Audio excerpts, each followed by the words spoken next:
Vamos a hablar un poquito de las enfermedades del tracto gastrointestinal.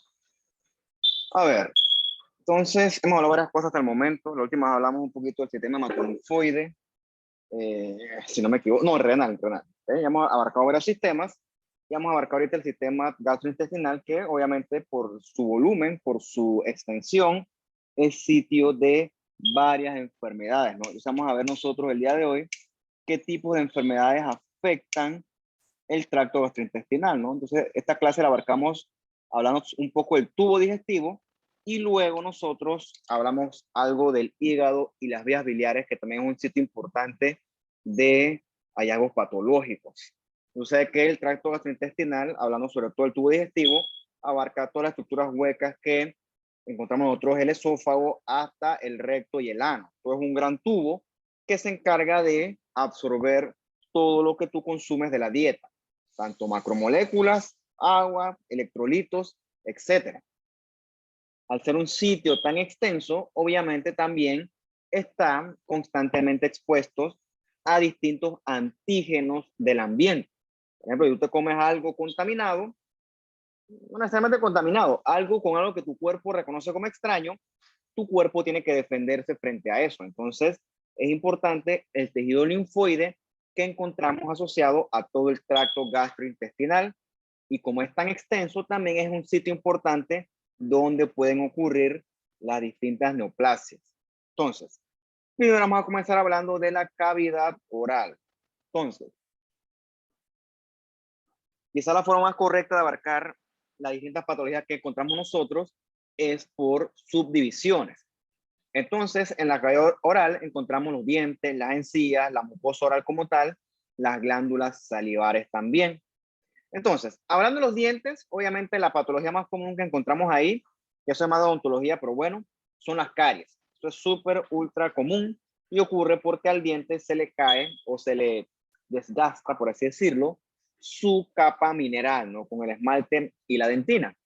Eso se asocia sobre todo a las azúcares que las bacterias producen, perdón, el ácido que las bacterias producen producto de las azúcares. Ahora sí. Entonces, si usted consume mucho azúcar, sus bacterias de su boca, que tiene como 1.400.000, usted y yo, de hecho la boca es uno de los sitios donde más bacterias hay peso por peso, entre más azúcar tú consumas, mayor fermentación por las bacterias y mayor cantidad de ácido se va a generar, ¿no? Entonces, en la dieta mayor cantidad de azúcar tenga, mayor probabilidad hay de desarrollar caries, ¿no? Claro, todo esto se previene con una adecuada higiene oral. Estas caries horribles como la que están acá arriba. Lo otro nosotros podemos encontrar es la gingivitis, que es la inflamación de las encías. Entonces, se asocia también a pobre higiene oral. Y tú lo que encuentras sobre todo aquí es exudado en la área de la gingiva de las encías, donde encuentras bacterias, parte del epitelio desfacelado ahí también. Ambas patologías, ambas condiciones se previenen con una adecuada higiene oral. Esto quizás algunos de ustedes lo conocen, esto es una de las cosas más dolorosas que hay, más fastidiosas, ¿no? Son estas aftas, o también llaman úlceras aftosas, que son lesiones superficiales de la mucosa escamosa de la cavidad oral. O sea, son muy molestas, duelen mucho. Entonces, en estas aftas tú encuentras un centro blanco, ¿ok? Alrededor de una área de eritema. Ese centro blanco, lo que está constituido es por lo que tú ves acá. Mucho leucocito, mucha proliferación de tejido fibroso, mucho fibroblasto y mucha proliferación de vasos. O sea, lo que tú encuentras en el centro de esa afta es tejido de granulación. ¿Por qué? Porque tu cuerpo está tratando de reparar esa ulcerita. ¿Por qué ocurren? Bueno, se asocian más que todo a una respuesta inmune excesiva del individuo. La ventaja es que con el tiempo son autolimitadas, o sea que con el tiempo se van a curar solitas, ¿no? Por eso es cierto que sí son muy molestas. Entonces lo que encuentras en una afta es este montón de tejido de granulación. Bien. Otra cosa que encontramos en la cavidad oral son las lesiones causadas por agentes infecciosos, ¿no? Es bastante famoso el herpes, ¿no? El herpes, en este caso, el que más ataca es el herpes 1, depende de la calidad del sistema inmune del paciente. Probablemente gran parte de nosotros somos portadores de ese virus, pero nuestro sistema inmune es competente y evita que nosotros desarrollemos una infección activa. Entonces, si en algún momento de la vida tu sistema inmune se deprime, entonces puede que tú llegues a desarrollar estas lesiones. Entonces, tomas una biopsia de estas lesiones, tú lo que vas a ver es este epitelio escamoso con esos núcleos agrandados. Ves cómo se refuerza la cromatina alrededor del núcleo y algunas células son multinucleadas.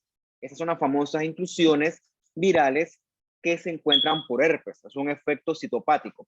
O sea que es un cambio morfológico que le produce el virus a las células del epitelio escamoso.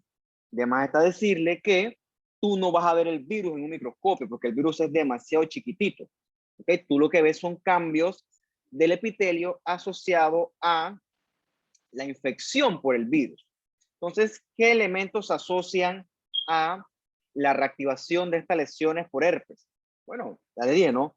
Una alteración en el estado inmune del paciente, o algún tipo de inmunosupresión, o, condiciones no infecciosas, por ejemplo, el embarazo, menstruación, alergias. O sea, no es que esto es una lesión cochina, no es que eso está arraigado a malas prácticas del paciente, no. El paciente simplemente es portador y frente a una situación como esta, una alergia, exposición a la luz solar, temperaturas, menstruación, eso favoreció la reactivación del virus. ¿Okay? No es que esto se asocia a malas prácticas, realmente, eso es incorrecto. Entonces lo que tú encuentras son vesiculitas, ¿no? Vesiculitas son cavidades llenas de líquido que se pueden romper, pueden ser dolorosas y bueno, se le puede dar tratamiento con antivirales, pero con el tiempo eso suele resolver solito. Si tomas una biopsia de esto, tú debes encontrar las inclusiones virales asociadas al virus del herpes. De hecho, es la forma de hacer el diagnóstico. Si no, pues es otra cosa. ¿Okay? ¿Qué otra cosa será? Algo inflamatorio, no sé. Toca buscar la razón. Entonces, aquí se ve mejor, ¿no? Tú tienes un epitelio escamoso aquí clásico, estratificado no queratinizante, y ves los núcleos estos acá que se ven como más alargados, ¿no? Y ves aquí como que se pegan núcleo con núcleo.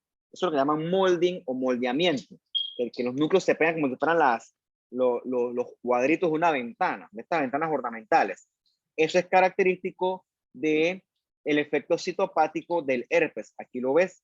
Entonces, la otra cosa que tú puedes encontrar son células multinucleadas. Eso también es característico del herpes. Siempre hablan de varias gemes, ¿no? El molding, la marginación de la cromatina y la multinucleación. Esas son características de efecto citopático que ejerce el herpes en el paciente. Lo otro que vas a encontrar, como esto es una vesícula, también vas a encontrar inflamación asociada al evento que está ocurriendo, ¿no? Por eso tú vas a encontrar aquí algunos leucocitos, sobre todo neutrófilos, algunos linfocitos, y acá arriba esto que están son cuerpos apoptóticos. Eso es característico de la infección por herpes en el epitelio escamoso. Eso, virtualmente, digo, yo busqué esto como herpes en cavidad oral, pero este fenómeno que tú ves aquí es idéntico en esófago y también es idéntico cuando hay herpes en cervix, ¿ok? Los cambios son idénticos, ¿no? Lo que varía es la ubicación anatómica. Bien. Otro bicho que le pega bastante a la cavidad oral son los hongos. Dentro de esos el más común es la cándida, que la cándida en muchos individuos es flora normal. Entonces, ¿por qué hace infección? Bueno, algo provocó que la cándida creciera fuera de sus límites normales y por lo general se asocia a pacientes con algún grado de inmunosupresión. Entonces, un paciente perfecto, como yo, vamos a ver un tipo que tenga un sistema inmune competente, vamos a suponer que, bueno, es que no quiero usar a mí porque eso es un mal ejemplo, ¿no? Un paciente normal, ¿no? Un paciente normal tiene una leucemia y hay que darle quimioterapia para leucemia. Fine, necesita su quimioterapia. Y entonces sabes que con la quimioterapia el sistema inmune se baja, ¿no? Entonces puede que esa inmunosupresión le dé al paciente una candidiasis oral. O no le dé, no favorezca que se genere candidiasis oral. Entonces en el paciente aparecen estas lesiones blanquecinas que son como unos parches, ¿no? Unos parches blancos en cavidad oral y esófago. Eso molesta porque eso es puro exudado. Y entonces cuando tú lo ves al microscopio, tú ves la ulceración con el exudado Y si le haces un PAS, verás las cifras rojitas, ¿no? Recuerda que las hongos, sobre todo las cándidas, son PAS positivas porque tienen en su membrana celular muchos carbohidratos. También le puede hacer un gomori, que son dos buenas tinciones para identificar hongos. También es sobre todo esperado en pacientes diabéticos. Otra cosa que puede pasar es que yo consuma antibióticos de una forma indiscriminada. Entonces los antibióticos van a matarme las bacterias de la infección original, pero pueden matarme las bacterias de mi flora normal. Entonces esa flora normal puede estar incluida la flora normal de mi cavidad oral. Entonces cuando hay desbalances, entonces estas cándidas comienzan a proliferar y yo quedo entonces desarrollando una candidiasis oral. ¿Cuál sería el manejo?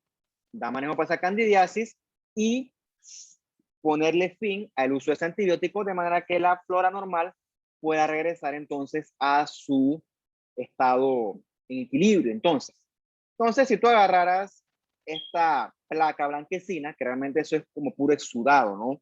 Exudado con inflamación, con hifas, con tejido fibroso, y le tomas entonces una biopsia, tú verías ese epitelio aquí todo descamado, y en la superficie tú encontrarías, si es una candidiasis, por cierto, tú debes encontrar las hifas. Por cierto, para que ustedes tengan en cuenta, las hifas tú las encuentras en las capas superficiales del epitelio.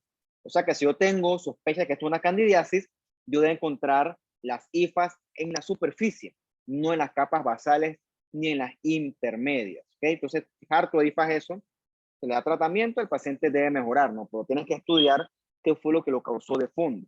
Si es inmunosupresión, si el paciente es diabético, entonces teóricamente tú debes compensar esas cosas. Bien, eso corresponde a las cosas reactivas, cosas inflamatorias infecciosas. También puede haber cánceres de la cavidad oral. El tipo histológico más común de estos cánceres son los carcinomas escamosos. Claro, ¿no? Por tema de lógica, en la cavidad oral lo que hay es epitelio escamoso no estratificado. Entonces es lógico que el cáncer que predomina aquí, el tipo histológico, sean los carcinomas escamosos. ¿Cuál es el problema? Esos tumores se portan mal, son agresivos, hacen metástasis y se extienden a otras estructuras. Por ejemplo, es un cáncer que comenzó en la lengua y se extiende a las encías, se extiende al paladar, o sea, crecen mucho y son a veces difíciles de resecar por su gran extensión. La otra cosa es que comienzan como lesiones que no llaman mucho la atención y cuando yo voy a ver la cosa se regó mucho. O sea que el diagnóstico por lo general se hace cuando el estadio ya es bien avanzado. Por ejemplo, si a mí me sale esta lesión en la boca, yo no voy a pensar a rajatabla que eso es un cáncer, pero probablemente sí, y cuando vamos a ver, ya el asunto se me extendió a faringe, etcétera, ¿no? Entonces ese es el problema con eso, como yo no el paciente. ¿A qué se relacionan esos cánceres? En el pasado se asociaban a tabaquismo, sobre todo al tabaco ese que se mastica. Hoy en día no, hoy en día esos cánceres de cavidad oral, esos carcinomas escamosos, se asocian al virus del papiloma humano, sobre todo con las cepas de alto riesgo, ¿ok? Obviamente asociado a prácticas orales. Como llegó el virus allá arriba, no tengo que decírselos yo a ustedes. Entonces, así como ese virus tiene la capacidad de infectar tracto urogenital no, tracto genital, mejor dicho, corrijo, también tiene capacidad de infectar tracto escamoso, ¿no? De mucosa oral, faringe también. Pues hoy en día los carcinomas escamosos se asocian sobre todo a el virus del papiloma humano. Entonces, por ejemplo, cuando nos mandan a nosotros esta sospecha de carcinoma de la vía oral, nosotros tenemos que hacerle inmunistoquímica para determinar si este cáncer se asocia al virus del papiloma humano. ¿Por qué? Porque tiene mejor pronóstico que los no asociados a VPH. Y también, aquí está muy involucrado el tema de la vacuna como posible terapia. Entonces, sí es cierto que sigue siendo factor de riesgo el tabaquismo y el alcoholismo, pero hoy en día el que predomina es el VPH. ¿Okay? Quiero que eso le quede claro. Entonces, esto es lo que tú encuentras en un carcinoma que ves que ya es invasor, ¿no? ¿Por qué yo sé que esto es escamoso? Primero que todo, ¿por qué sé que es epitelial? Porque las células son cohesivas. O sea que las células están unidas unas entre sí. Recuerda cuando tuviste tu clase de histología que los epitelios se caracterizan por sus uniones intercelulares. Eso es lo que hace, por ejemplo, que este epitelio mío, de mi piel, yo me lo jale y no se rompa. Diferente, por ejemplo, el tejido linfoide, que los leucocitos todos están sueltos. ¿Okay? Los epitelios tienen uniones intercelulares fuertes que hacen que los epitelios estén adheridos, las células epiteliales, perdón, adheridas fuertemente unas entre sí. Entonces, primero que todo, por eso es que esto es un tumor epitelial, eso es un carcinoma. Lo otro que tenemos aquí es que es un tumor que se ve rosado. ¿Por qué? Porque las células tienen abundante citoplasma eosinofílico. ¿Ok? Lo otro que vemos aquí es que hay plomorfismo. O sea, realmente aquí todos los núcleos son distintos unos entre sí. Son características de malignidad. La otra cosa que hay aquí es que ese tumor no corresponde a su compartimento habitual. O sea, ese tumor se está metiendo, está permeando en todo el espesor del estroma. O sea, está invadiendo. O sea, que es un carcinoma invasor. Ahora, ¿por qué le pongo el título de escamoso? Porque tú ves que el tipo está haciendo intentos de hacer queratinización. O sea, la diferenciación escamosa, o sea, la formación de queratina, eso es característico de los carcinomas escamosos. ¿Okay? A diferencia por lo menos de los adenocarcinomas, como dice la palabra, el adenocarcinoma lo que busca es hacer glándulas, ¿ok? Él busca formar glándulas, mientras que el carcinoma escamoso busca es formar queratina. ¿Okay? Eso es la diferenciación con las respectivas líneas, hablando del fenotipo que tenga el carcinoma en estudio. ¿Okay? Entonces, esas son las cositas que usted debe buscar para poder ponerle un título a esto, ¿no? Un nombre. Definitivamente hay tumores que no hacen ni queratina ni glándulas. Esos son los carcinomas pobremente diferenciados. Entonces ya eso requiere estudio de inmunistoquímica, pero obviamente eso no es trabajo de ustedes, eso es trabajo mío, ¿no? Por lo tanto, yo no voy a llevarlo a ese extremo. Por eso que usted ve aquí esos remonitos rosados, eso es queratinización. Eso es indicativo de diferenciación escamosa. En base a eso, yo puedo decir con seguridad que esto es un carcinoma escamoso. Idéntico al que encontrás en el cervix, en el esófago, cavidad oral, etcétera, ¿no? Eso también es otra cosa importante que hay que recalcar hasta este punto. Bien. Eso con respecto a la cavidad oral.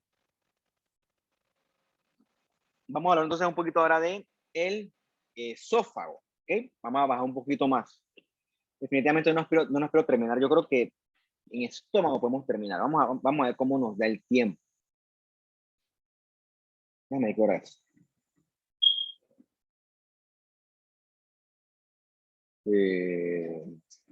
Gracias. Son las 9. Esófago, ¿no? Entonces, que el esófago es un tubo hueco, obviamente, que se encarga de transportar la comida que usted está comiendo hacia el estómago. ¿Okay? Entonces, el esófago puede sufrir varias alteraciones. Puedes tener alteraciones que vienen de fábrica, o sea, que alteraciones que vienen de nacimiento, a las que le llamamos nosotros las anomalías congénitas. Un ejemplo de estas son estas estrecheces, ¿no? Eso se llama atresia, que yo creo que es un concepto que discutimos nosotros cuando hablamos de las enfermedades pediátricas, si no me equivoco. O lo otro, pues una fístula. Una fístula es una comunicación de una estructura con otra.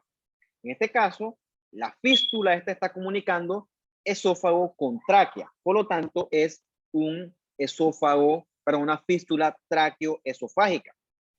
Bien, si hay atresia esofágica, la comida no puede bajar. Por lo tanto, el bebé cuando traga se acumula y él lo vomita todo. Además de decir que es comida no digerida porque nunca llegó al estómago. Entonces, eso requiere una reparación quirúrgica. Hay que quitar este extremo que está atrésico y volver a conectar los extremos que están buenos. Y teóricamente le debe ir bien. Es problemático cuando hay una comunicación del esófago con la vía aérea, porque lo que come el bebé puede que lo degluta y ¡brum! Se le cuela y se le mete a la vía aérea. Entonces, lo que él está comiendo, más de que es la leche, se le va a la tráquea y bronquios. Entonces, en ese sitio puede desarrollar una neumonía por aspiración, no una cuestión química. ¿Okay? Entonces, también puede haber casos de estenosis esofágica, que es que el esófago está apretado, ¿ok? Está apretado, entonces se fibrosan mucho las capas que rodean el esófago y también eso se va a asociar con enfermedad con reflujo gastroesofágico. Estas son obstrucciones mecánicas, ¿ok? Hay otras obstrucciones que llamamos obstrucciones funcionales. Yo creo que hablamos de este curso pasado, que es la acalasia. En la acalasia hay una dificultad para que el esófago se relaje. Entonces el esófago, la capa muscular, siempre va a estar contraída, ¿ok? El tono del esfínter esofágico inferior, o sea, este que está acá, va a estar constantemente contraída. Entonces es un esófago que va a estar, siempre va a estar cerrado, ¿ok? Eso se asocia a una disfunción de los nervios que controlan ese tono muscular de esa capa muscular y también se asocia a Chagas, ¿no? La enfermedad de Chagas. Eso usted la conoce de su clase de parasitología. ¿En qué otras condiciones ves la acalasia? Porque la acalasia no es un defecto primario. La acalasia se asocia a otras condiciones. Por ejemplo, la neuropatía diabética, cánceres avanzados y en la poliomielitis, ¿no? De curiosidad, búsquelas. Bien.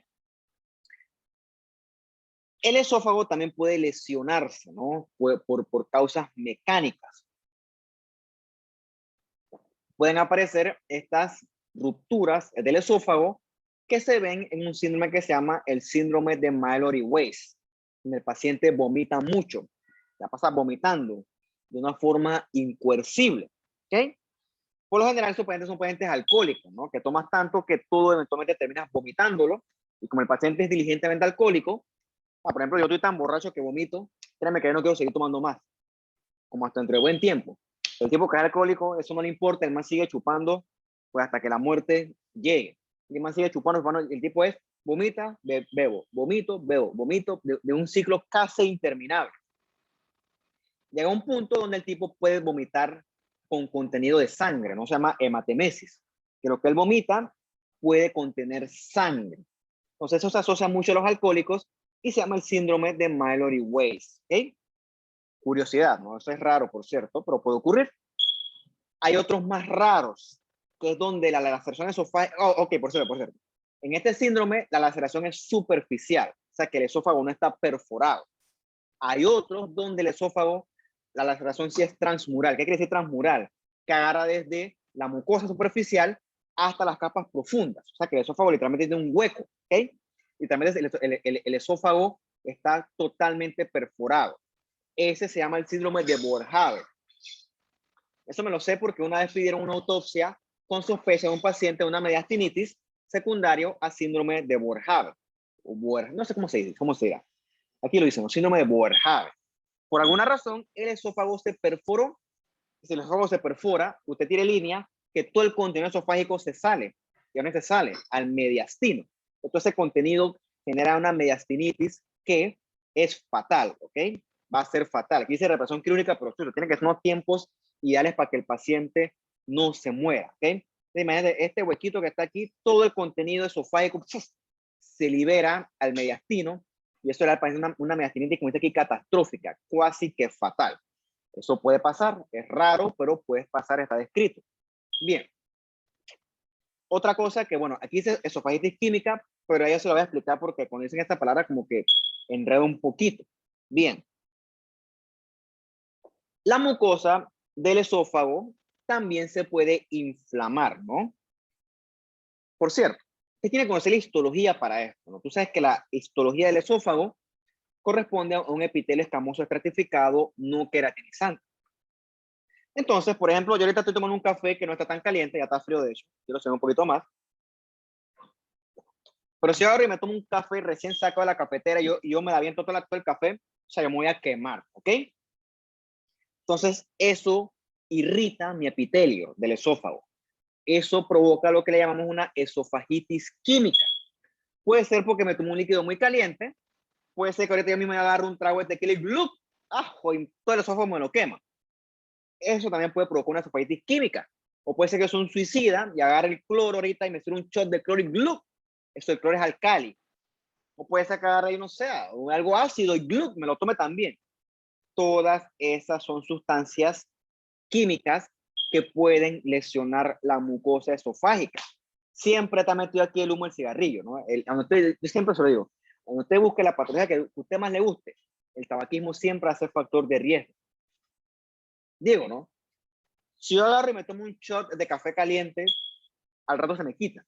Pero si yo soy una bestia y me tomo toda la taza de café, cree que eso me va a causar una lesión más, más extensa, ¿no? Entonces yo voy a tener dolor y odinofagia. Odinofagia es dolor para tragar.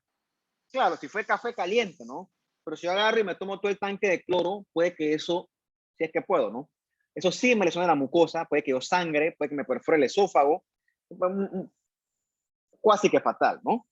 También se asocia cuando hay tratamiento con quimio y radioterapia, que sin querer queriendo eso lesiona el esófago, y en este caso se asocia a iatrogenia, ¿no? En estas enfermedades de injerto contra huésped también se ve. ¿Qué hallazgos histopatológicos vemos nosotros en la esofagitis química? ¿Okay?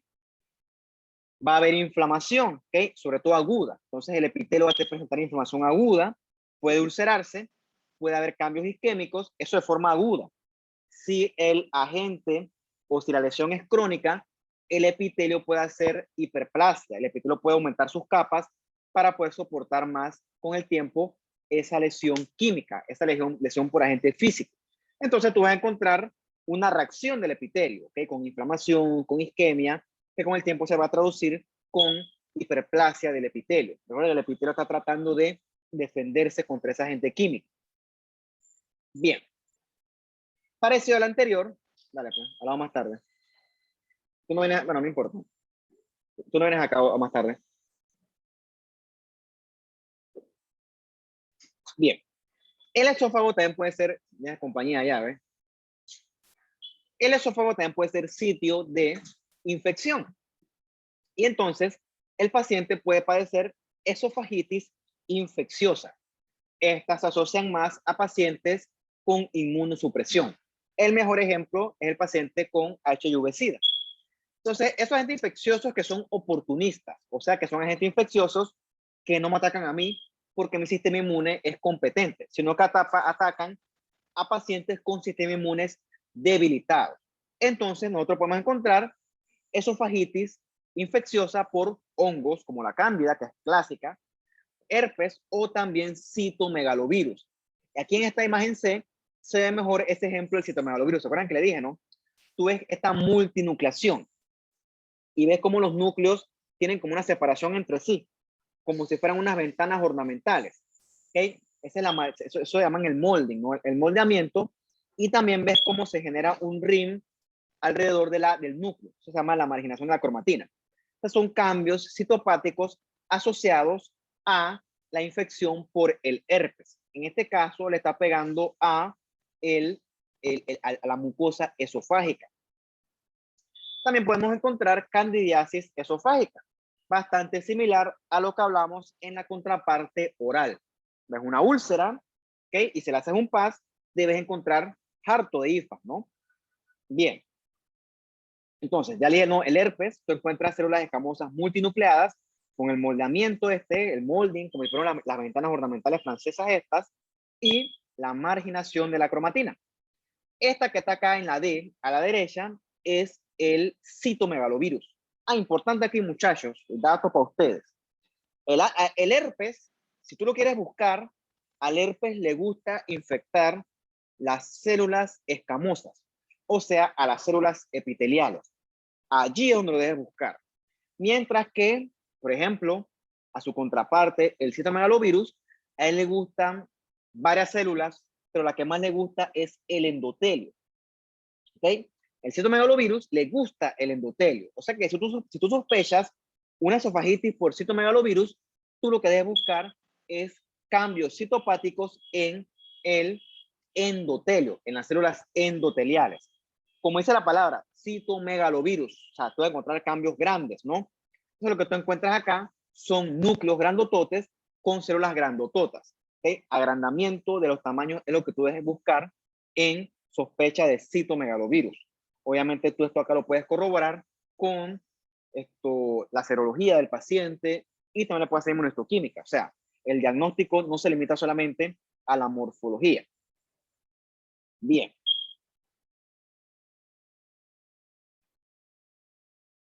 Otro elemento clásico que nosotros encontramos en el esófago es la esofagitis por reflujo del contenido gástrico, ¿no? Eso genera la famosa enfermedad por reflujo o, de forma resumida, el reflujo. ¿Qué ocurre? Si a mí se me regresa el contenido ácido al esófago, ese contenido ácido, como dice la palabra, es ácido, ¿ok? Eso inflama al esófago y me va a causar esofagitis. Una vez que pase, pues no pasa nada. El problema es cuando es crónico y entonces se le considera como una enfermedad por reflujo gastroesofágico. Un segundito. Champi, ¿qué estás haciendo? Ay, Dios mío. Estás llenándome la ropa de pelos. Ni siquiera acaba de... Mira para allá. Pórtate bien. Hace un poquito más de café, ya que me levanté.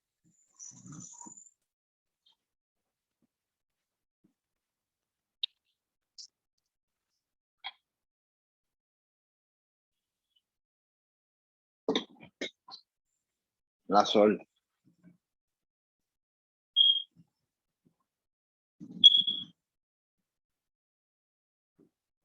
Listo. Sigamos, ¿no? ¿Qué ocurre? Yo creo que ya hemos discutido esto antes, ¿no? La mucosa esofágica escamosa es resistente a la abrasión de la comida, pero no es resistente al ácido. O sea, el ácido le pega duro a esa mucosa del esófago. Es cierto que desde el punto de vista histológico, nuestro esófago tiene glándulas submucosas que protegen contra este ácido.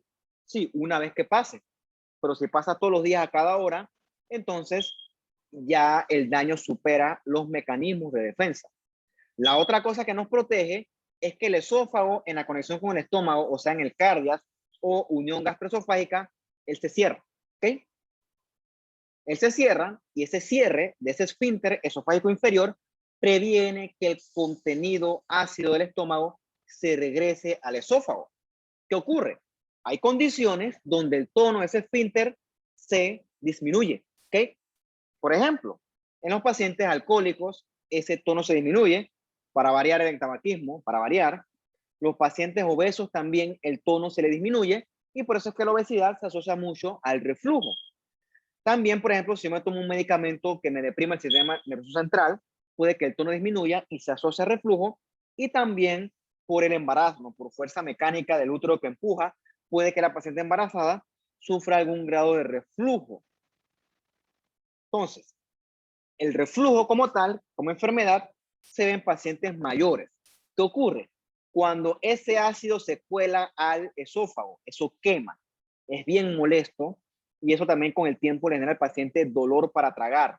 Y el paciente tiene sensación de ácido, de un sabor ácido amargo en la boca, porque el ácido se le regresa. O sea, no es que se le regresa todo el botón de vómito, pero como que se le regresa así como babita y él bebe la de gluten, pero él siente ese sabor amargo en la boca. A veces dice que es un sabor metálico. Bueno, yo no sé porque no tengo reflujo, ¿no? Bien. ¿Qué pasa? Ese ácido duele también, molesta mucho y a veces eso confunde con un dolor torácico que usted sabe que, por ejemplo, si a mí ahorita mismo me duele el pecho, yo me voy a asustar porque eso, hasta que se muestre lo contrario, es una angina / infarto. Pero puede que lo que tenga es una enfermedad por reflujo gastroesofágico que no está diagnosticada. Entonces, el dolor torácico no es igual a infarto. El dolor torácico abarca muchas patologías, dentro de la cual está incluida el reflujo gastroesofágico. Entonces, el manejo obviamente está indicado a eliminar estos factores de acá. Si eres alcohólico, deja de tomar. Si eres fumador, deja de fumar, por Dios. ¿Ok? Si eres obeso, baja de peso. Y lo otro también se hace con inhibidores de bomba de protones. Recuerda que en tu célula parietal, ella secreta ácido. Entonces, el inhibidor de la bomba de protón inhibe ese transportador de ácido y lo que hace el paciente es producir menos ácido. ¿Ok? Eso alivia bastante los síntomas. Bien. El paciente que tiene reflujo de larga data, o sea que nunca se lo vio, nunca se lo manejó, sea, eso no es gratis, ¿ok? Eso con el tiempo puede manifestarse como complicaciones.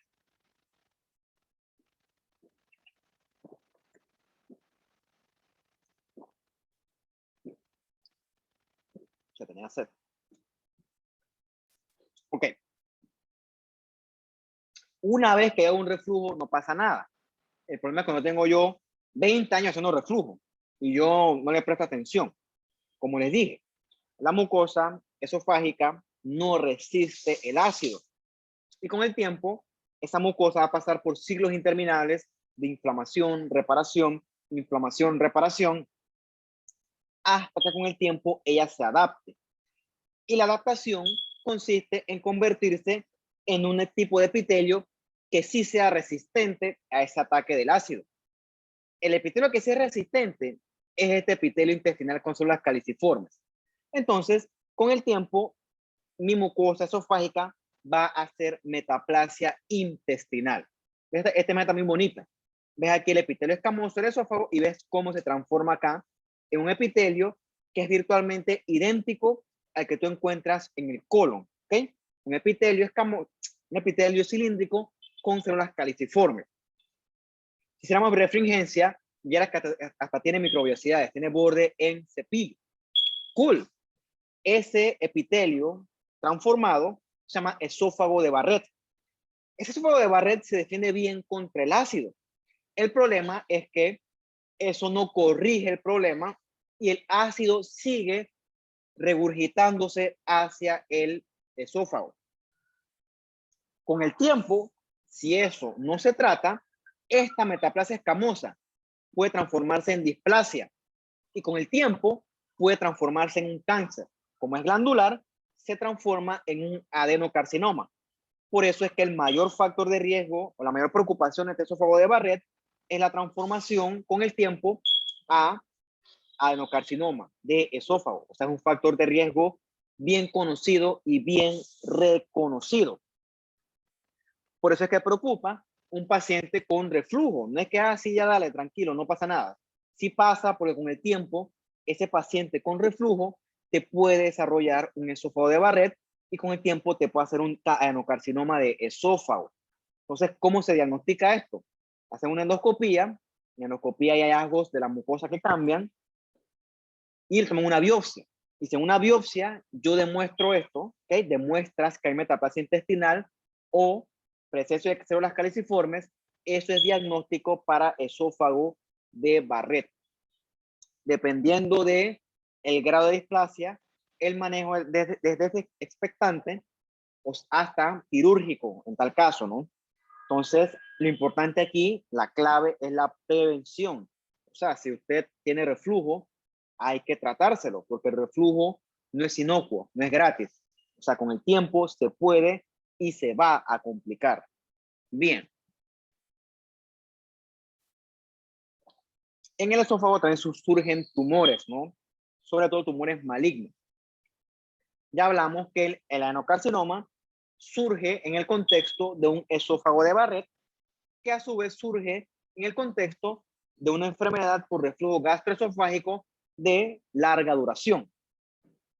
Ya conocemos los factores de riesgo, ¿no? El paciente obeso con tabaquismo y alcoholismo. Entonces, ¿qué ocurre? En ese esófago de Barrett, luego de que hay mucho ataque por inflamación constante, las celulitas comienzan a tener cambios genéticos y epigenéticos, acumulan mutaciones que con el tiempo transforman esa displasia, esa metaplasia, displasia, perdón, y con el tiempo esa displasia a algo realmente neoplásico, ¿okay? A un adenocarcinoma. Dios mío. Se asocia sobre todo a mutación de TP53.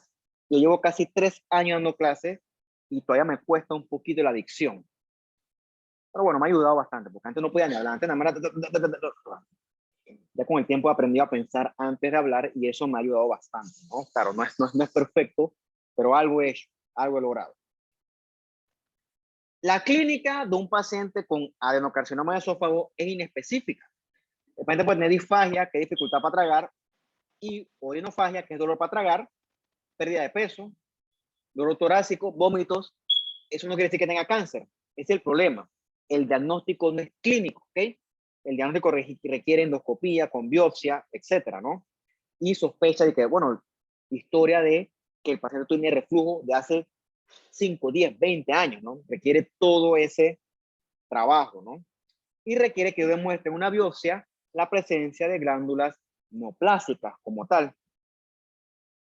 Otra cosa importante, si ese tumor hace masas, por lo tanto, esa masa va a obstruir con el tiempo el esófago. Por eso es que el paciente pierde peso, ¿okay? Porque él no come, ¿okay? No come, obviamente, porque el esófago está obstruido. Y lo poquito que come, queda ahí, por eso que también te puede vomitar, porque se queda todo el contenido alimenticio obstruido por esa masa. Esto también he visto en Panamá. Aquí en mi práctica he visto 2 de esos, me han tocado. Buena suerte para mí, mala suerte para el paciente. Hay carcinomas en las escamosas del esófago. ¿Okay?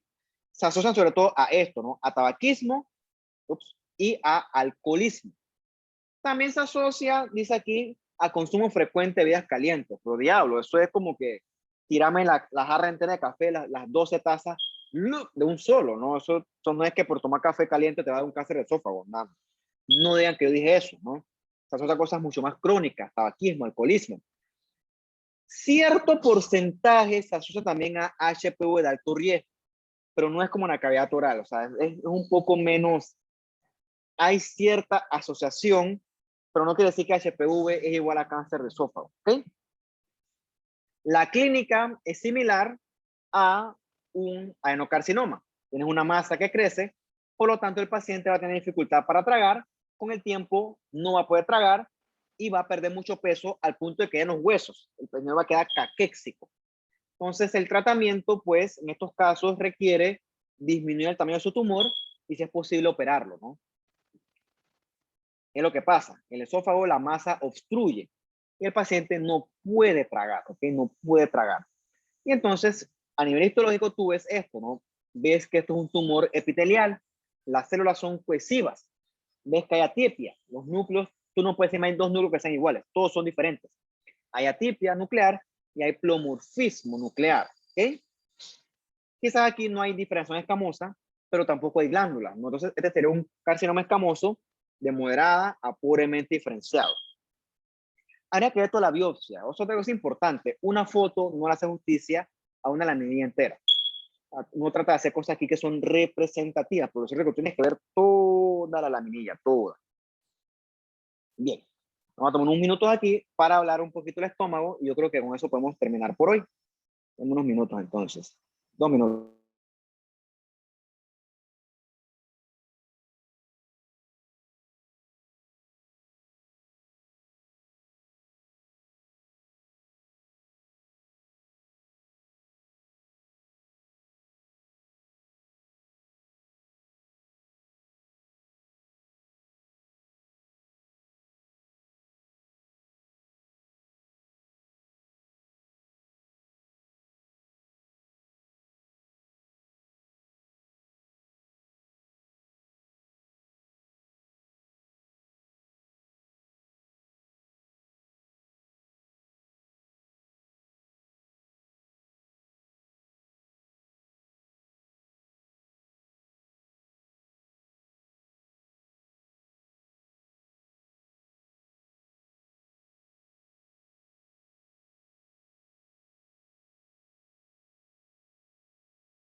Ok, media hora más, pues, a ver si avanzamos y logramos abarcar el estómago. Creo que vamos a ver en ritmo, ¿no? Me parece que esta clase es medio cansona, pero bueno. Ya vimos entonces la cavidad oral, el esófago, y ahora vamos a hablar un poquito del estómago. Bien, una palabra que mucha gente usa de forma indiscriminada, ¿no?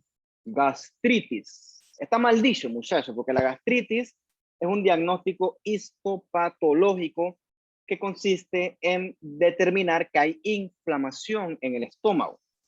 Cuando tú dices que tú tienes gastritis, la gastritis es un diagnóstico. Tú lo que tienes es un síntoma que le puedes llamar ya sea epigastralgia o también le puedes llamar dispepsia. Es dolor, es una cosa sintomática, pero no es gastritis. Porque yo estoy seguro que cuando tú dices eso, a ti no te han diagnosticado, no te han demostrado que de hecho tu mucosa gástrica está inflamada. Entonces, nunca digan gastritis, eso está muy mal dicho.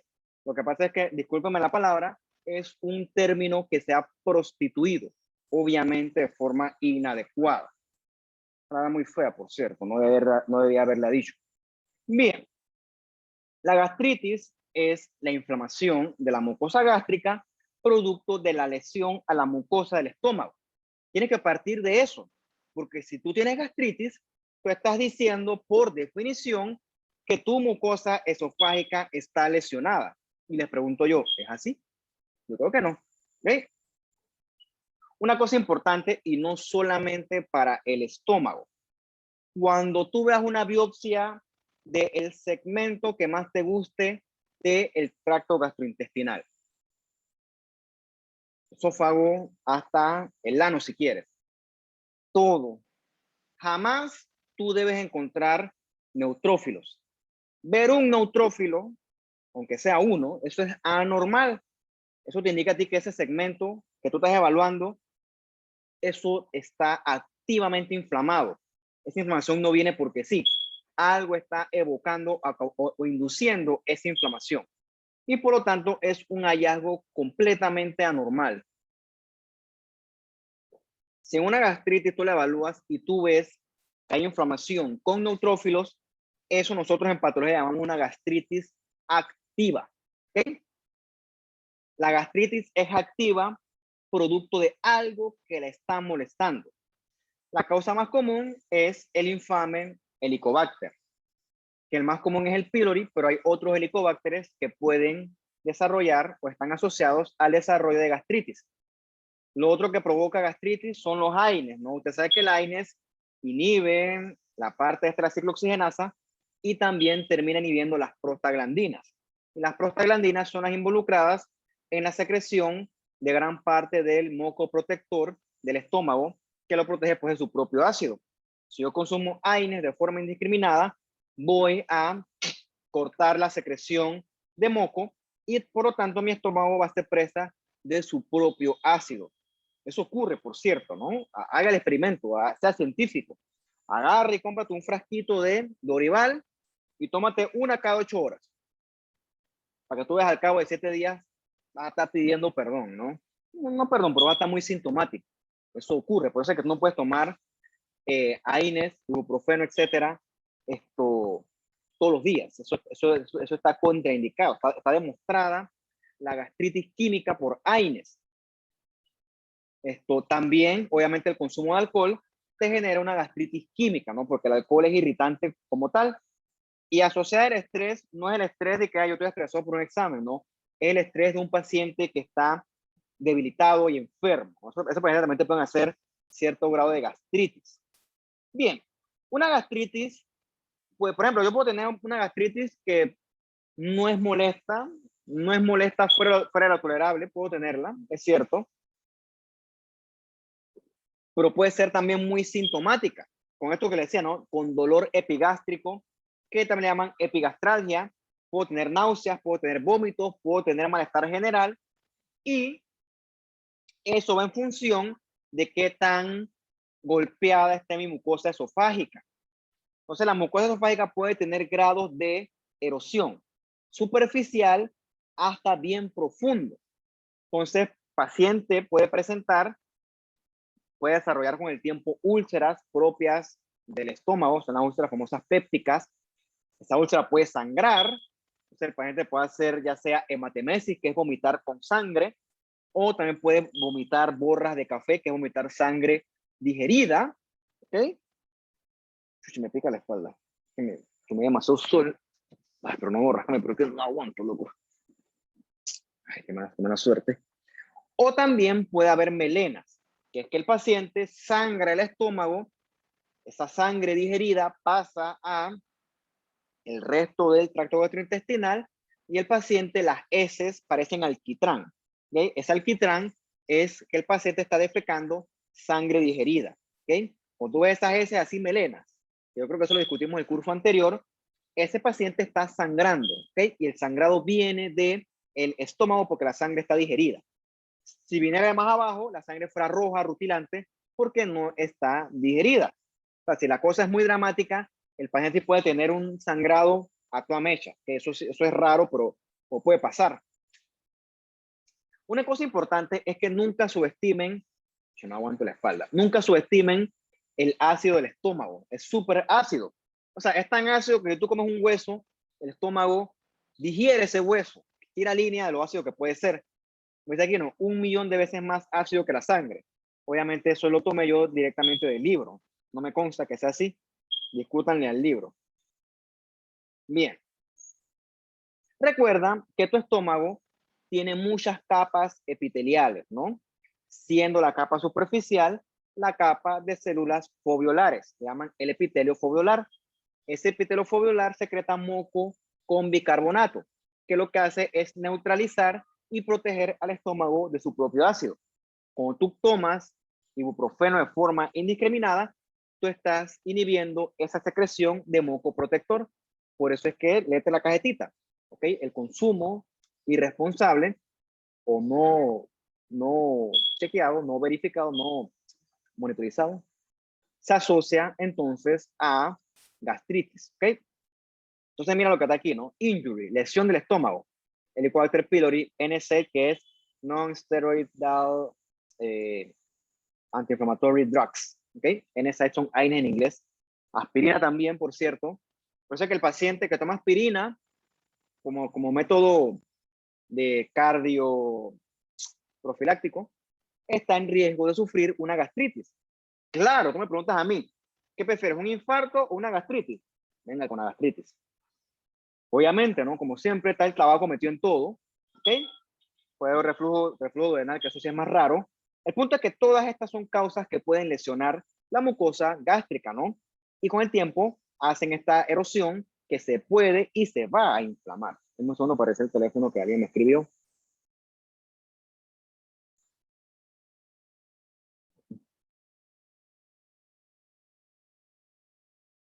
Good. Ok. Entonces, ¿ok? ¿Cómo se da la gastritis? O sea, ¿cómo se produce la gastritis? Como hablamos con los AINES, ¿no? AINES, el que más te guste.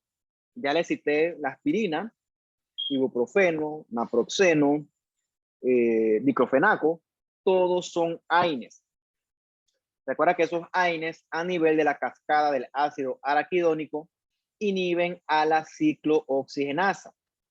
Cuando tú inhibes eso inhibe las prostaglandinas y eso entonces altera la secreción de varias cosas, incluida la secreción de muco con bicarbonato. Entonces tu mucosa gástrica se queda sin ese moco protector. ¿Ok? Por ejemplo, esto que tienes aquí a la derecha es una mucosa gástrica normal. ¿Ok? Tiene muy poca inflamación. Recuerda que es normal encontrar cierto grado de inflamación en la lámina propia de los tejidos del tracto gastrointestinal. ¿Ok? Recuerda que eso es parte del mal, porque tu tracto gastrointestinal y el mío está constantemente expuesto a muchos antígenos. ¿Ok? Mira, esta que estoy tomando aquí, esto no está limpio. ¿Ok? Voy a tener parásitos, aquí te lo meto en la boca, digo, bacterias, cualquier cantidad de bichos sucios, etcétera. Pero no me enfermo gracias a mi tejido linfoide encontrado en el malte. Entonces, acá arriba tienes el epitelio protector, ¿no? Que es el epitelio foveolar que secreta ese moco protector contra el propio ácido del estómago. Entonces, si yo comienzo a comer AINES, voy a inhibir esa secreción de moco protector, y si no paro con el tiempo, voy a desarrollar una gastritis química asociada a el consumo de AINES o NSAIDs. Cuando tú adquieres la infección por Helicobacter pylori, bueno, porque te comiste una comida contaminada con Helicobacter, pues mala suerte. El Helicobacter genera unas ureasas. ¿Qué ocurre? Gracias a las ureasas, asumo que usted lo vio en su clase de microbiología, la ureasa le genera como una casita al Helicobacter. Recuerde usted que el estómago es hiper, mega, ultra, archi, recontra ácido. Entonces la pregunta es, ¿y cómo ese bicho tolera ese ácido? Bueno, él usa sus ureasas y entonces se genera una casita, ¿ok?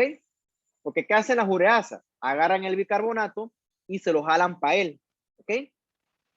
Se lo jalan para él y entonces él se hace su casita con sus bicarbonatos, pero el resto del estómago se queda sin bicarbonato, ¿ok? Por eso es que el pylori con el tiempo te va a generar una gastritis y con el tiempo, si no se trata, una úlcera, ¿ok? Eso es de forma resumida como el Helicobacter genera daño. Está descrito que en pacientes ancianos, ya adultos mayores, hay menor producción de moco protector. Y digo, ¿no? Si por ejemplo yo tengo una ingesta accidental, entre comillas, yo agarro el cloro y eso genera daño directo a la mucosa, ¿ok? Daño directo. Bien. ¿Qué encontramos en la biopsia de una persona con gastritis? Cualquiera de estas, la que más te guste. ¿Okay? La gastritis, tú vas a encontrar un aumento de el infiltrado mononuclear de la lámina propia. ¿Okay? Tú vas a encontrar mayor densidad de infiltrado crónico. Entonces tú la puedes graduar como leve, moderada a severa. El problema con eso es la reproducción interobservador. De repente, para lo que a mí es leve, para otro patólogo es moderado. En verdad, no, el problema está entre leve y sano, ¿no? A veces que uno regala la gastritis porque bueno, eso va a criterio, ¿no? Entonces, el problema es que decir si es leve, moderado o severo, hay mucha dificultad interobservador. Mira, lo que sí es importante es decir que hay gastritis, ¿ok? Porque el paciente hay que darle tratamiento. Una cosa que es importante es si tú ves neutrófilos, como le dije, si tú ves un neutrófilo, aunque sea uno aquí, eso es anormal e indica que hay una inflamación activa. Bien, un segundo que me chatearon acá. Bien, vamos a hablar un poquito de la gastritis por Helicobacter pylori, que es quizás la más famosa, ¿no? O la más infame, porque el pylori está descrito que el tipo le pega al estómago, el tipo pylori es igual a gastritis. Y por lo tanto, es la causa más común de gastritis. ¿Ok? Porque fuera de hacer su casita, también la gastritis por pylori se asocia a una mayor producción de ácido. Con el tiempo, esa mayor producción de ácido y esa abolición, no puedo evitar rascarme, y esa abolición de los mecanismos protectores va a llevar a que tu mucosa gástrica se erosione. Con el tiempo se ulcera. O sea, eso va a estar inflamado. ¿Ok? ¿Cuál es el problema? Esa inflamación, producto de esa exposición no controlada al ácido, va a hacer que con el tiempo tu mucosa gástrica se adapte a una mucosa que sí tolere el ácido. Y en un fenómeno muy similar a lo que ocurre en el esófago de Barrett, la mucosa del estómago cambia a una mucosa tipo intestinal que tiene células caliciformes que sí toleran relativamente bien el exceso de ácido. ¿Cuál es el problema?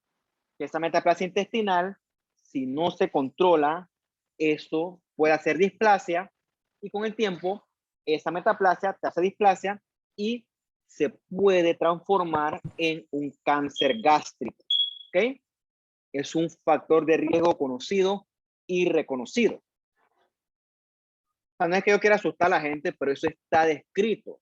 Eso de que, ah, no, yo tengo gastritis, eso no es normal, ¿ok?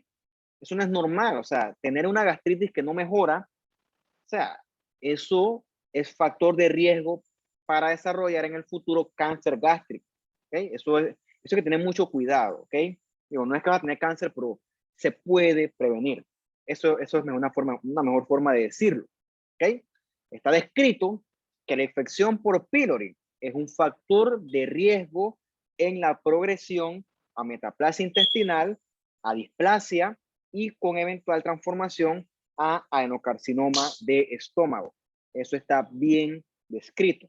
O sea, que la infección por Helicobacter pylori es factor de riesgo para el desarrollo de cáncer gástrico, ¿ok? Esa sí es una lección para ustedes. Como les digo, ¿no? El pylori ha encontrado mecanismos para sobrevivir en un ambiente hostilísimo como lo es el estómago. El pylori tiene sus flagelitos, que son estos cilios modificados, que hacen que se pueda movilizar en el estómago. Como le dije, ¿no? Él tiene las ureasas, que las ureasas lo que hace es generarle una casita, ¿ok? ¿Por qué? Porque eso genera amonio de urea, como dice aquí, que lo que hace es aumentar el pH. Recuerda que cuando tú aumentas el pH, cambias a un método más alcali, un método básico, pero un medio básico.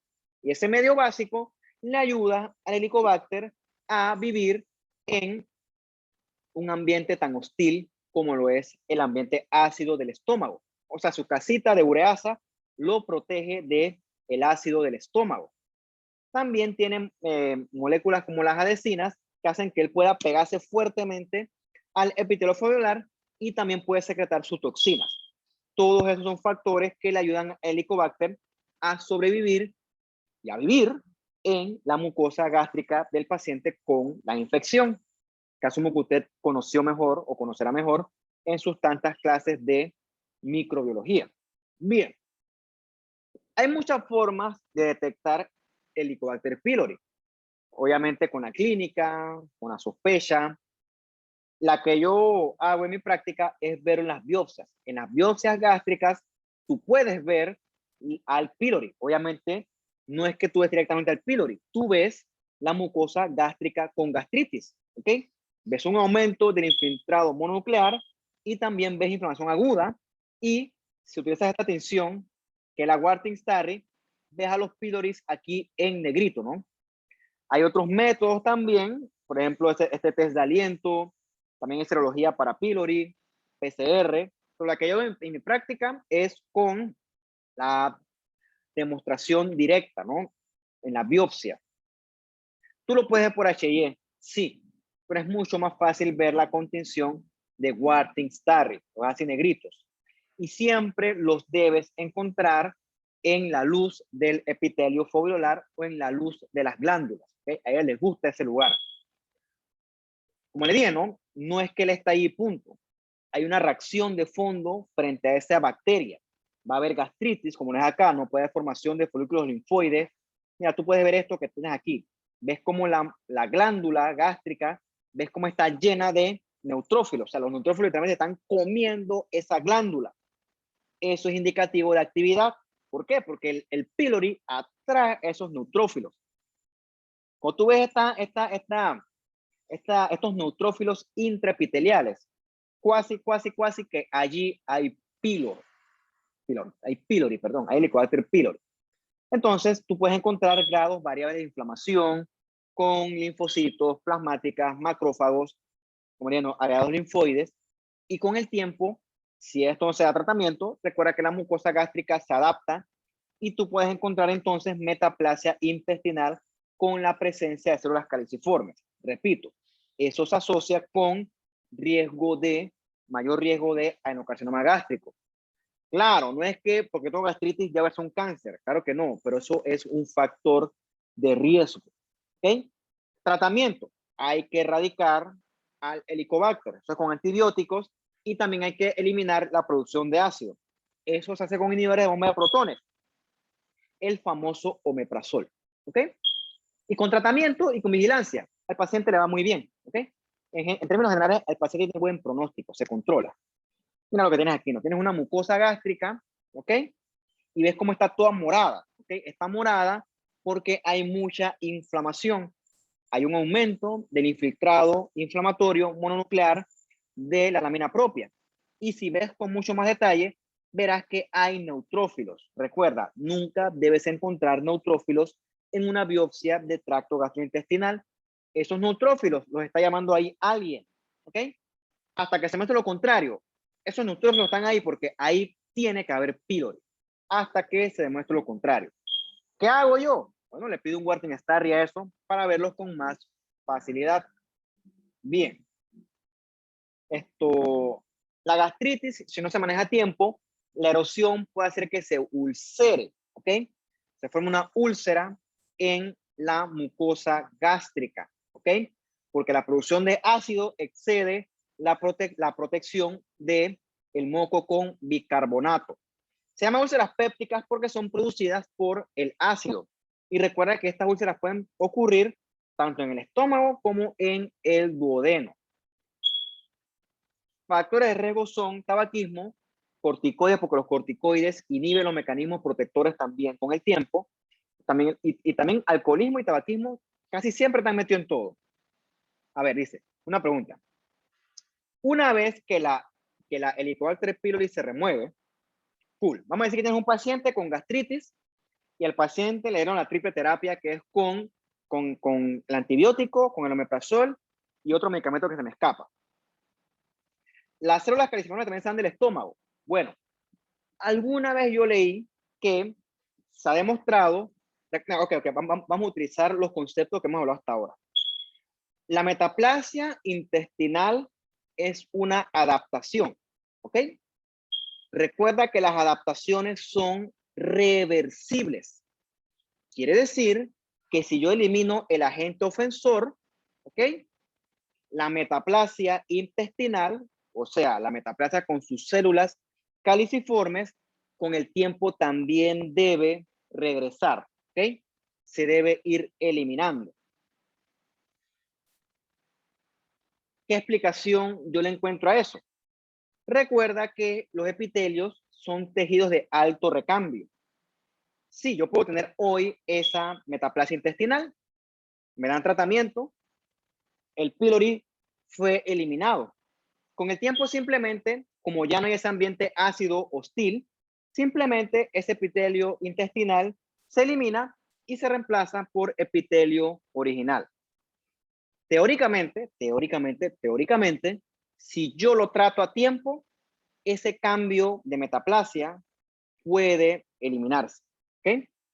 Asumiendo que esa metaplasia no ha acumulado mutaciones para convertirse en displasia, ¿ok? Va a haber regresión si el tratamiento fue a tiempo, ¿ok? Si ya la metaplasia es muy extensa y hay mucho daño, puede que entonces sí las cosas son un poquito problemáticas y ya la terapia no se dirigida a eliminarla, sino sea dirigida a detectar que no haya progresión a displasia. Entonces, todo aquí va a variar en función del tiempo. Si tú captaste al paciente en un estadio leve y la metaplasia es focal, puede que con el tiempo se elimine. ¿Okay? Tu cuerpo sabe adaptarse. Pero eso es una cosa que tú ves que el estómago es pura metaplasia, es más difícil. La respuesta es que sí, siempre y cuando tú lo captes en un estadio temprano. Recuerda que tu cuerpo y el mío, gracias a Dios, que lo hizo también, tu cuerpo sabe recuperarse, sabe regenerarse, etc. Bien, regresando aquí con las úlceras, si tú vieras esta úlcera, la úlcera es epitelio destruido que está tratando de regenerarse. Por lo tanto, la apariencia de una úlcera siempre debe ser la de tejido de granulación. Es raro, por cierto, pero estas úlceras pueden perforarse. Eso es una urgencia quirúrgica, pero por suerte es raro. Las úlceras, como son erosiones del epitelio con exposición de nervios, cuando el paciente come le duele, ¿ok? ¿Por qué? Porque cuando el paciente come, por mecanismos hormonales, por la gastrina, se comienza a secretar ácido para digerir la comida. Parte de ese ácido se puede colar a la úlcera y el paciente cuando come, chuleta, no aguanta el dolor. Mientras no está comiendo, está cool, pero el tipo come y crácata, lo coge el dolor. Recuerda que así como tú me preguntaste la metaplasia intestinal, las úlceras con el tiempo también pueden resolver por sí solas, ¿ok? No son todas, pero con el tiempo sí se ha demostrado que pueden recuperarse solas. Claro, ¿no? Si con tratamiento, etcétera, todo eso se va mejorando. Bien. Entonces, esto es lo que tú ves en una úlcera, ¿no? Ves una excavación, una erosión del epitelio con una capita de exudado. Exudado con inflamación, debris de células muertas. Y si lo ves al microscopio, tú vas a ver puro tejido de granulación, ¿ok? Porque ese tejido de granulación está intentando reparar ese defecto en el epitelio. Eso es lo que tú deberías ver. Obviamente, dependiendo de la causa, también vas a encontrar una gastritis y también puede demostrar, si es por pylori, que hay pylori. Bien, como le dije, ¿no? El problema es que no se trate y no se detecta a tiempo. Digo, yo no tengo eso, pero créeme que si lo tuviera, eso es tan sintomático de que yo chuleta. Va a un punto que no voy a aguantar y voy al médico. El problema es con un paciente que llaman estoico, que son esos pacientes que aguantan dolor callado. Eso es un problema. ¿Por qué? Porque eso puede hacer que la enfermedad progrese. ¿Ok? El problema es cuando la gastritis que progresa a una metaplasia intestinal y con el tiempo a una atrofia de la mucosa gástrica. Eso se produce cuando es una gastritis de larga data que el paciente no se trata. ¿Okay? Los pylori están ahí haciendo fiesta, ellos viven ahí. Entonces, en esta tinción tan bonita que tienes aquí, esto es un Alcian Blue. Con el Alcian Blue, ves cómo se resaltan de bonitas las caliciformes. De hecho, es un método diagnóstico. Si es difícil verlas por H&E, resáltalas con Alcian Blue. ¿Ok? Entonces, es cierto que si esto no se trata, el agente ofensor sigue y entonces con el tiempo eso puede evolucionar a un cáncer gástrico. O sea, hay una fuerte asociación entre Helicobacter pylori, metaplasia y desarrollo de adenocarcinoma de estómago. Mira, que aquí está la pregunta que me hiciste, ¿no? Voy a leerlo. Puede revertirse con el tratamiento contra Helicobacter pylori. Eso sí está demostrado. Puede revertirse siempre y cuando se detecte y se maneje a tiempo. El problema es cuando esa metaplasia evoluciona a displasia, ¿ok? Eso viene cuando la inflamación es sostenida, ¿ok? Sostenida porque los neutrófilos comienzan a generar radicales libres, proteasas, comienzan a proliferar y entonces esta metaplasia comienza a acumular mutaciones, ¿ok? Comienza a acumular alteraciones genéticas que si no se controlan van a desarrollar un cáncer, ¿ok? Entonces, antes del cáncer invasor per se, aparecen lesiones in situ, ¿ok? Que son las famosas displasias. En esa displasia, la célula va a adquirir muchas mutaciones que se van a traducir en alteraciones morfológicas de la célula. Pleomorfismo nuclear con agrandamiento del núcleo y hipercromasia del núcleo, ¿ok? Va a haber desorden en la polaridad, pero lo importante es que si es displasia, no invade fuera de la lámina propia, ¿ok? Otra cosa importante, cuando hay mucha inflamación, la mucosa puede tener cambios reactivos. O sea, la mucosa se pone brava por culpa de la inflamación y puede tener cambios reactivos que pueden confundir con displasia. Esos son los casos que son difíciles, ¿ok? Porque imagínate tú, yo le digo a un paciente que no, que eso es displasia y resulta que eran cambios reactivos. Poco, ¿ok? O al revés, puede ser que el tipo tenga una displasia y diga, no, eso es cambio reactivo. Ambos casos son foco, por eso es que esto es difícil, esto hay que estudiar mucho, hay que tener mucho cuidado, ¿no? Ambos escenarios me pueden llevar a mí a subir y bajar escaleras, como dicen. Bien, esto que está aquí es displasia, ¿no? Tú ves cómo la mucosa se ve distinta a la de acá. Esta mucosa se ve con estratificación del epitelio, se ve morada porque hay mucho núcleo y se ve estratificada. Esos son cambios esperados en la displasia. Repito, se ve estratificación de los núcleos, es unos núcleos que se ven más arriba, hay unos que llegan hasta la superficie, eso es anormal, ¿ok? También ves una cosa que no hay mucho moco, ¿ok? Eso ya te explica que la célula cambió a otro perfil. Y otra cosa que ves es también algo de pleomorfismo, ¿no? Los núcleos varían entre sí y se ve como muy morado, ¿no? Cuando es muy morado es porque hay mucho núcleo. O sea que la relación núcleo-citoplasma aumenta. Si bajáramos también veremos que hay mucha mitosis. ¿Okay? Esto es un cambio precanceroso. O sea, esto es una metaplasia que ya se transformó a displasia. ¿Ok? Eso es un problema ya. Bien. Entonces vamos a dejar las clases hasta ahí.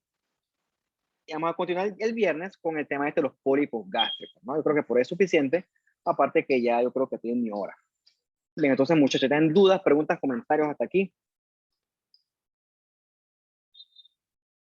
Yo tengo una, no sé si me escucha, Sí, te escucho.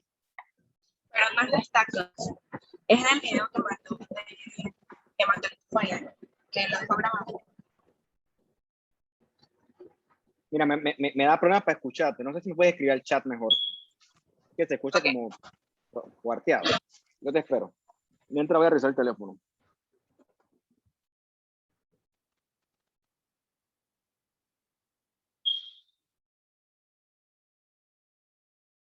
Ah, profe, el viernes hay quiz. No, no hay quiz. No hay quiz porque no les dije. Y tampoco va a haber taller porque es que estoy enredado con otra actividad. No, relax. Cuando hay quiz, yo les trato de avisar a principio de semana. Así que no, el viernes, si todo sale bien, hay clase regular.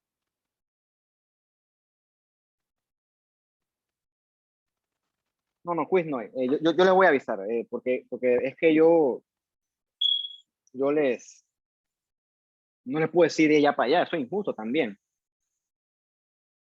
Aparte que a mí no me interesa que se queden. O sea, eso, este curso como que no. Pero puede pasar. Ah, me escribiste acá al chat. Dale. Esperaremos, pues.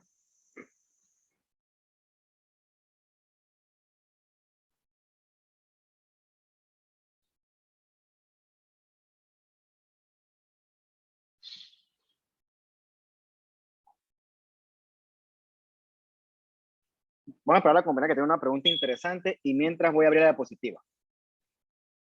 A ver si me lo permite la computadora. Hematolinfoide. Sí, 2021, no, ustedes 2021, no, esta no es. Ok, dice la compañera acá. Voy a leerlo, no es para fregarte, ¿no? Porque yo creo que de la pregunta nos beneficiamos todos. Ah, caray, espérate, dame un segundo para que me enrede acá.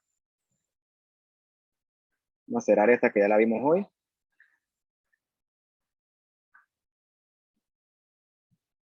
Ok, dice la compañera. Me está dando disfonía ya.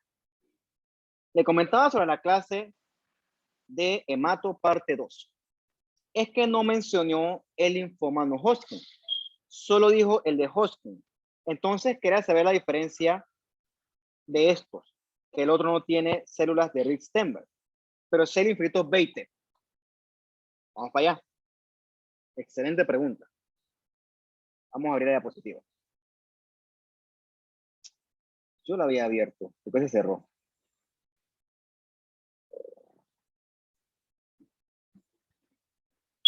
Ok. Vamos a transmitir.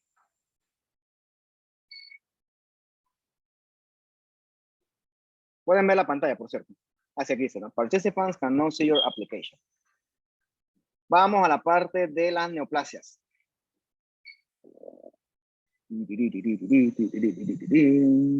Transmitiendo, ¿ok? Bien. Aquí dice, ¿no? Neoplasias, linfoides, Hodgkin y no Hodgkin. Bien, aquí hay un cuadrito, ¿ok? Estas son las neoplasias linfoides Hodgkin o los linfomas de Hodgkin. Como tú dijiste, ¿no? Se caracterizan por la famosa célula de Rix-Stenberg. No todos tienen células de Rix-Stenberg. Pero bueno, eso ya es más patología. De hecho, ya es más hematopatología. Pero, no voy a entrar en ese detalle. Hay muchas formas de clasificar a los linfomas. Tradicionalmente se utiliza la clasificación de Hodgkin y no Hodgkin. Entonces, Hodgkin son esos que están aquí. Que repito, ¿no? Se caracterizan por no tener esto, perdón, Dios mío, por tener célula de Gris-Stenberg. Entonces, ¿cuáles son los no-Hodgkin? Todos los otros, ¿ok? Todos los otros son los linfomas no-Hodgkin, que pueden tener origen B o pueden tener origen T. Entonces, yo no le puedo mencionar todos los linfomas de no-Hodgkin porque, Dios mío, eso es producto de un solo curso, ¿ok? Entonces, por ejemplo, ¿qué encontramos en los no-Hodgkin? Yo les hablé de uno, ¿no? Que era el linfoma difuso de células B grandes, que también le podemos llamar linfoma de alto grado, ¿no? Linfoma B de alto grado. Por ejemplo, en los tipos B, encontramos eso, ¿no? Que dice el DLBCL, que es el linfoma difuso de células B grandes. Pero encontramos todos estos otros. El linfoma folicular, el linfoma del manto, también encontramos el linfoma de Burkitt, encontramos el linfoma de células peludas o hairy cells, encontramos muchos, ¿ok? Muchos subtipos. En los T, por ejemplo, encontramos los linfomas T cutáneos, encontramos la micosis fungoides, encontramos el linfoma T periférico, este linfoma T angioinmunoblástico, encontramos muchos, ¿ok? Muchos. Que la verdad es que son tantos subtipos que no les puedo hablar yo uno por uno de ellos. Por eso fue que yo le hablé solamente de algunos. Y no es que, la diferencia es que en un linfoma no Hodgkin, la diferencia es que, Hodgkin es porque tiene la Gris-Stenberg. No, hay 1.400.000 de características morfológicas distintas que me distinguen un Hodgkin de un no Hodgkin. Y no solo morfológicas, características inmunofenotípicas, ¿ok? Características moleculares, características genéticas. O sea, son muchas, ¿ok? Porque desde el punto de vista morfológico, la clasificación es bien heterogénea. Para eso existe un libro que se llama La clasificación de los tumores hematolinfoides de la OMS. Yo le puedo hablar de todo eso porque, Dios mío, eso es mucho. La verdad es que eso excede el alcance del curso. Entonces yo les hablé, por ejemplo, de parte de esto no, ¿ok? Esto es un linfoma no Hodgkin de línea B. Dentro de él también encontramos los del manto, los foliculares, pero Dios mío, no puedo entrar porque son muchos subtipos, ¿no? Entonces, realmente es que son, por eso que no le puntualmente, le hablé de los que yo suelo ver con más frecuencia en la práctica. ¿Cuáles son los que vamos en la práctica? Son estos DLBCL, los linfomas B grandes, difuso B grandes. Y esta tenemos la micosis fungoides, esta podía hablar, pero bueno, no la incluyo porque eso también es rara. Pero también vemos los foliculares, vemos lo del manto. Esos son los no Hodgkin, ¿ok?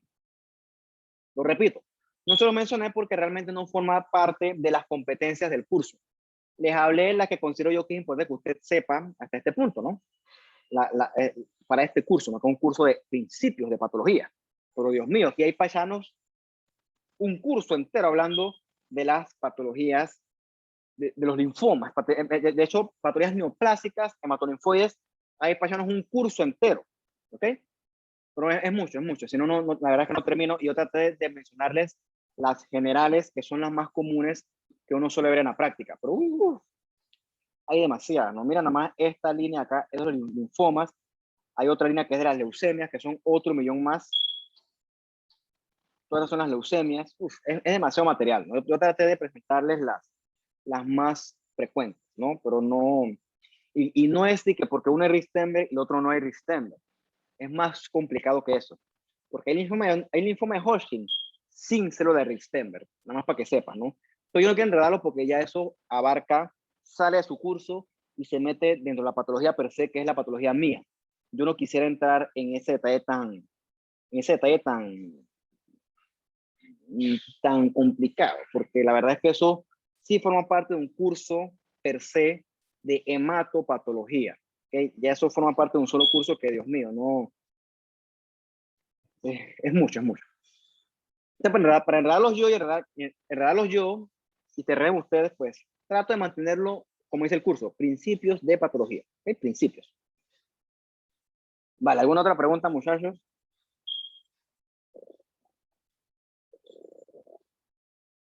Es que la patología es inmensa, la patología es infinita,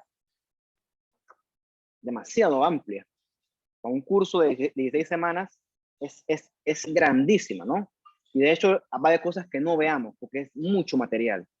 Yo trato de darle a ustedes cosas que son afines a su curso, a su práctica, ¿no? Porque yo sé muy bien que ustedes no son médicos ni quieren serlo, pero yo trato de enseñarles el vocabulario, por qué se llama así, de dónde surge, pero entrar de fin en la patología, eso toma un entrenamiento aparte. Si lo quieren, en el futuro pueden tomarlo. Los exhorto a que lo tomen.